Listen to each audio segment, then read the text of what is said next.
예레미야서 49장 7절에서 22절 말씀입니다. 7절에 에돔에 대해 만군의 여호와께서 말씀하셨다. 대만에 더 이상 지혜가 없느냐? 분별 있는 사람들에게서 모략이 없어졌느냐? 그들의 지혜가 사라졌느냐? 대만은 에돔을 대표하는 도시로 에돔 중에서도 특히 대만의 지혜가 유명했습니다. 욥기에 나온 친구 중 하나인 엘리바스도 대만 사람이었죠.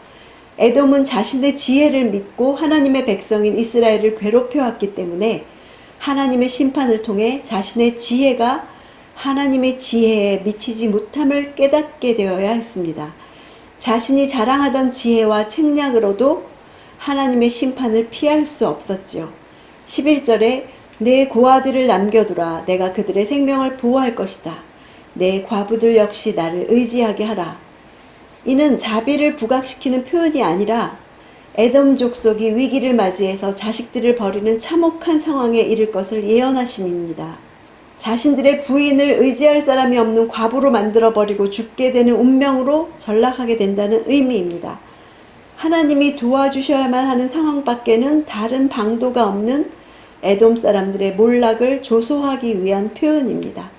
12절에 보라, 그 잔을 마시지 않아도 될 사람들도 반드시 마셔야 했다면 하물며 내가 처벌받지 않겠느냐? 내가 처벌받지 않을 수 없고 반드시 그 잔을 마셔야 할 것이다. 에돔이 하나님의 진노의 술잔을 마시고 반드시 멸망할 것을 강조하죠.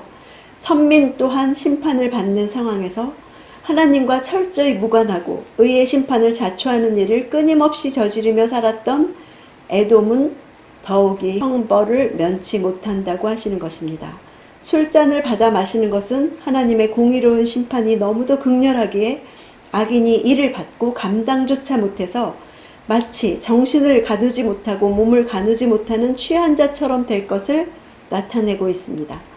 14절에 내가 여호와께로부터 한 소식을 들었다.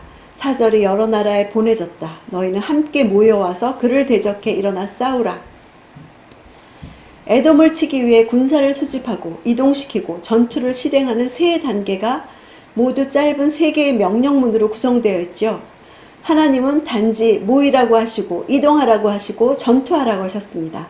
하나님의 말씀은 권위가 있으므로 단지 명령만으로도 세상 모든 나라를 사용하실 수 있는 능력이 있으십니다. 우리에게도 그 권세를 주셨죠. 우리 또 예수 이름으로 만물을 향하여 명령할 수 있는 권세가 있습니다. 19절에 보라, 무성한 초원을 향해 요단의 수풀에서 올라오는 사자처럼 내가 순식간에 에돔을 자기들의 땅에서 쫓아낼 것이다. 내가 이것을 위해 선택할 지도자가 누구냐? 누가 나와 같고 누가 내게 도전할 수 있겠느냐? 어떤 목자가 나를 대적해 설 수 있겠느냐? 여기서 사자는 에돔을 멸망시키는 하나님의 도구로 사용되는 당시 근동세계의 제왕의 위치에 있었던 바벨론을 말하죠. 매년 우기가 되면 요단강도 나일강처럼 범람하는데 이때 강가의 수풀에 거하던 사자들도 높은 지대로 올라와서 사냥을 했다고 합니다.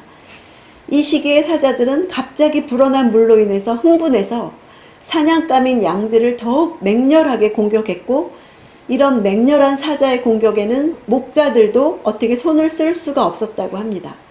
사자가 우기에 더욱 잔혹해지는 자연의 이치처럼 에돔인들을 심판하라는 하나님의 명령을 받은 바벨론도 에돔 사람들이 거하는 높은 지대를 향해서 맹렬하게 공격하게 될 것이라는 의미입니다.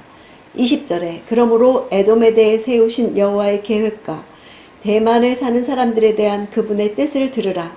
양떼의 어린 것들이 끌려갈 것이고 그들 때문에 그가 그들의 목처지를 반드시 황폐하게 할 것이다. 에돔을 멸망시키려는 하나님의 계획이 분명히 섰음을 강조하고 있죠. 하나님께서 에돔을 심판하시려는 계획에는 의도하신 바가 있음을 나타냅니다. 단지 그들을 심판하셔서 죗값을 치르게 하고자 하시는 것이 아닙니다.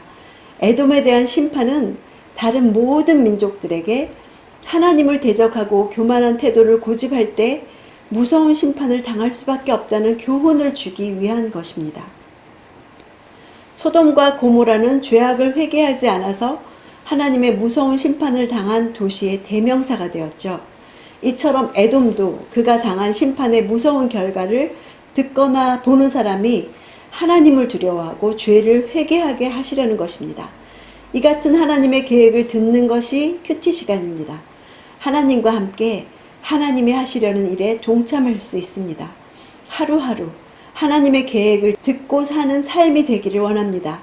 하나님의 심판의 철저성과 하나님의 심판 아래 놓인 에돔의 무능함을 강조한 것입니다. 에돔은 철옹성과 같은 자신들의 산악 거주지를 자랑하고 재물을 쌓아두고 교만하게 살았습니다. 하지만 바벨론에 의해 공격을 당하자 아무런 저항도 하지 못하고 끌려가는 양떼처럼 무력하게 멸망하고 만 것입니다. 결국 에돔은 자신의 생명을 스스로 구원할 수 없는 연약한 놀란 양에 불과하다는 것입니다. 21절에 그들이 넘어지는 소리에 땅이 흔들릴 것이다. 그들이 부르짖는 소리가 홍해에서도 들릴 것이다. 에돔에서 홍해까지는 약 200km나 떨어진 먼 거리였습니다. 에돔에서 일어난 소리가 홍해까지 들린다는 것은 물리적으로는 불가능한 일이죠. 이것은 에돔이 하나님의 심판을 받아서 바벨론에 의해서 멸망한 사건이 고대 근동사회에서 국제적으로 큰 파장을 불러일으킬 것이라는 사실을 강조하기 위함입니다. 독립왕국으로서의 에돔은 파괴되었고 유목 아랍 부족이 에돔의 영토를 점령했습니다. 혈연임에도 불구하고 이스라엘은 심판을 받은 후에도 끊임없이 재건되고 복구되는 공동체인데 비해서 에돔은 재건이 안 되고 아예 역사에서 사라져버렸습니다. 에돔은 환란을 통해서 하나님을 대면해야 했습니다. 그러면 구원 얻을 길이 열렸을 것입니다. 나를 또 용납해 주신 하나님께 감사하는 하루가 되기를 원합니다.